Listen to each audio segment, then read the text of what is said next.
ప్రభువైన యేసుక్రీస్తు నామమున మీ అందరికి వందనాలు. సియోనులో నుండి వాక్కు, వర్డ్ ఫ్రమ్ జయన్. నేటి దినము దేవుడు సియోనులో నుండి మనకిస్తున్న పరిశుద్ధమైన తన వాక్కును ధ్యానించుకుందాం. ముందుగా నేటి దిన వాగ్దానం. ప్రసంగి గ్రంథము 1వ అధ్యాయము 18వ వచనం. విస్తారమైన జ్ఞానాభ్యాసము చేత విస్తారమైన దుఃఖము కలుగును. అధిక విద్య సంపాదించిన వానికి అధిక శోకము కలుగును. ఈ మాట చాలా ఆశ్చర్యం కదా. అధిక విద్య సంపాదించిన వానికి అధిక శోకము కలుగును. వినండి, ఆ అబ్బాయి చాలా చక్కగా చదివేవాడు. చిన్నప్పటి నుంచి మంచి జ్ఞానము కలిగిన వాడు. పెద్దయ్యాక ఎలాగైనా ఐఏఎస్ అవ్వాలని కొన్ని ఏళ్ళు తనకున్న జ్ఞానాన్ని, తనకున్నటువంటి సమయం అంతటిని వెచ్చించి ఎంతగానో ప్రయాసపడి ఐఏఎస్ ఎగ్జామ్స్ కోసం సిద్ధపడి మెయిన్స్ కూడా క్వాలిఫై అయ్యాడు. ఇక తన ముందు ఉండేది ఇంటర్వ్యూ మాత్రమే. కాబట్టి ఆ ఇంటర్వ్యూ కోసము తను ట్రైన్ ఎక్కి బయలుదేరాడు. వెళుతూ ఉన్నాడు, చాలా కలలు కంటూ ఉన్నాడు.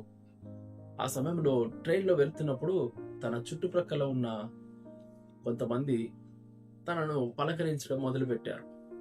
బాబు, ఏంటి బాబు, ఎక్కడి నుంచి వస్తున్నావు, ఎక్కడికి వెళ్తున్నావు అన్నారు. తను కూడా పరిచయం చేసుకున్నాడు. ఇలా నేను ఐఏఎస్ మెయిన్స్ క్వాలిఫై అయ్యానండి, ఇప్పుడు ఇంటర్వ్యూ కోసం వెళ్తున్నాను అని చెప్పాడు. వాళ్ళు చాలా సంతోషపడ్డారు. తను ఐఏఎస్ కోసం వెళ్తున్నాడు కదా, కాబట్టి కొన్ని జ్ఞానయుక్తమైన ప్రశ్నలు అడగడం మొదలు పెట్టారు.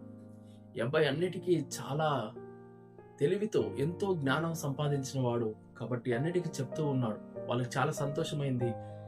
తనకు కూడా నచ్చింది ఇలాగా తనకు తెలిసిన జ్ఞానాన్ని పంచుకోవడం. ఈలోపు అక్కడ వారి మధ్యలో ఇంకొక ఆయన, మంచి చదువుకున్న ఆయన, మంచి జ్ఞానం కలిగిన ఇంకొక వ్యక్తి వచ్చాడు. తను కూడా ఈ అబ్బాయి చెప్తున్న జవాబులు చూసి చాలా ముచ్చట పడ్డాడు. అంతేకాదు, తనకున్న జ్ఞానాన్ని ఆ అబ్బాయికి కూడా ఇవ్వడానికి ఆయా విషయాలు, గొప్ప గొప్ప విషయాలు, జరుగుతున్నటువంటి విషయాలను బట్టి వారు పంచుకోవడం, ఒకరికొకరు మాట్లాడుకోవడం ఆరంభించారు.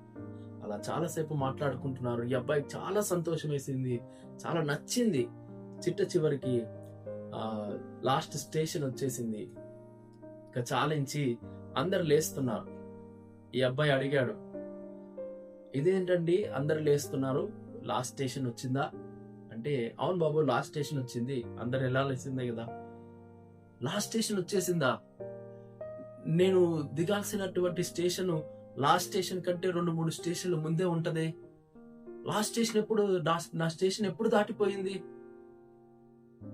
అర్థం కాలేదు. ఒకసారి ఇలా అడిగేసరికి వాళ్ళందరూ, అప్పటి వరకు అబ్బాయి జ్ఞానాన్ని పొగిడిన ఆ చుట్టూ ఉన్న వారందరూ, అబ్బాయి జ్ఞానాన్ని ప్రశంసించిన వారంతా ఒక్కసారిగా పక్కున నవ్వేశారు. అదేంటి బాబు, నువ్వు నీ స్టేషన్ ఏదో చూసుకోకుండా అలా ఎలా ఉన్నావు అన్నారు. చాలా బాధేసింది, ఏడుపు వచ్చింది. తనను పొగిడిన వారే నవ్వుతుంటే, అంతేకాదు తను ఇంటర్వ్యూ అటెండ్ చేయాలి, తన ఉద్దేశం అంతా పాడైపోయింది. ఇప్పుడు తనకు చాలా బాధ అయింది.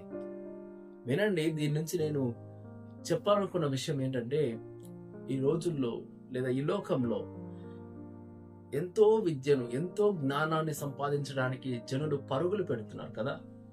ఆ కోర్స్ నేర్చుకోవాలి, అది నేర్చుకోవాలి, అది తెలుసుకోవాలి, ఇది తెలుసుకోవాలి. తెలుసుకోండి, విద్యను, జ్ఞానాన్ని ఎప్పుడు తప్పు పట్టం. ఒక భక్తుడు అన్నాడు, ఫూలిష్నెస్ అనేది అడ్వాంటేజ్ ఏం కాదు, వెర్రిగా ఉండడం, తెలియకోకుండా ఉండడం తప్పు, దానివల్ల ప్రయోజనం ఏం లేదు. అయితే తెలుసుకోవాలి. కాకపోతే నీవు ఎంత జ్ఞానం సంపాదించినా నీ ఉద్దేశాన్ని మరచిపోకూడదు. ఇప్పుడు ఆ అబ్బాయి విషయంలో జరిగింది అదే కదా. ఒక్కసారైనా ఆగి, అరే ఇక ఆపుదాం, నా ఉద్దేశం పాడవుతుంది, నేను వెళ్లాల్సిన చోటు దాటిపోద్దేమో అని ఆలోచించాల్సింది. ఈ రోజుల్లో చాలా మంది ఎంతో జ్ఞానం సంపాదిస్తున్నారు.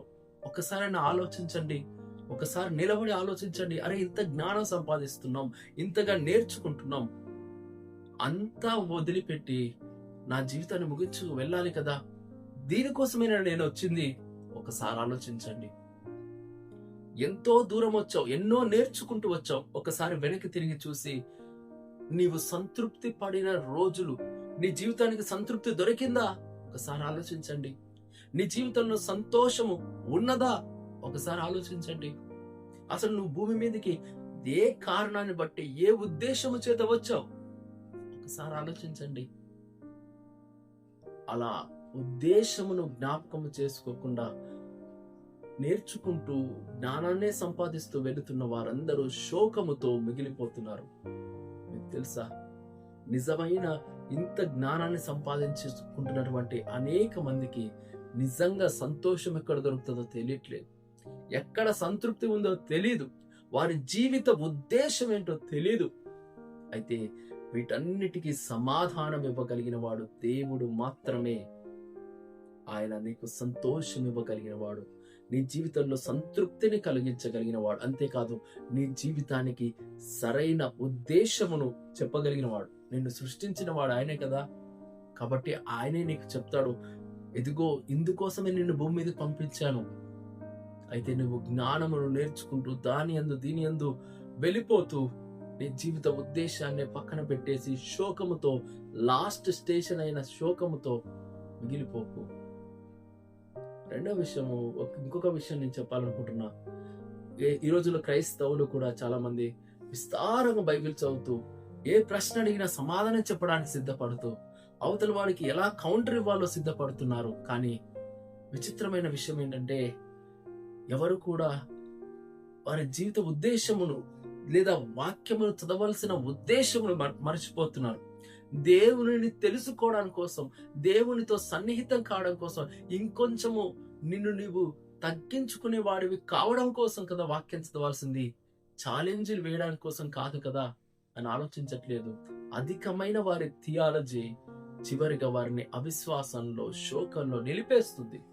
కాబట్టి మీ జీవిత ఉద్దేశాన్ని మరచిపోతూ జ్ఞానాన్ని సంపాదించుతూ ముందుకెళ్తూ గుడ్డిగా ఉండే ప్రయత్నం చేయకండి. అట్టిది మనకు శోకం మిగులుస్తుంది. కాబట్టి ఈరోజు ప్రార్థన చేద్దాం. స్తుతులకు పాత్రుడా యేసయ్య, బిడ్డలను మీ చేతులకు అప్పగిస్తున్నాం.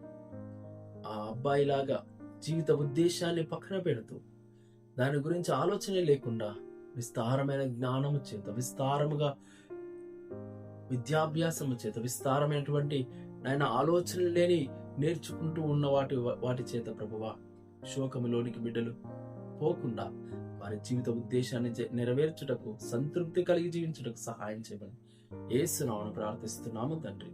ఆమేన్. సియోనులో నుండి దేవుడు మిమ్మల్ని దర్శించును గాక. ఆమేన్.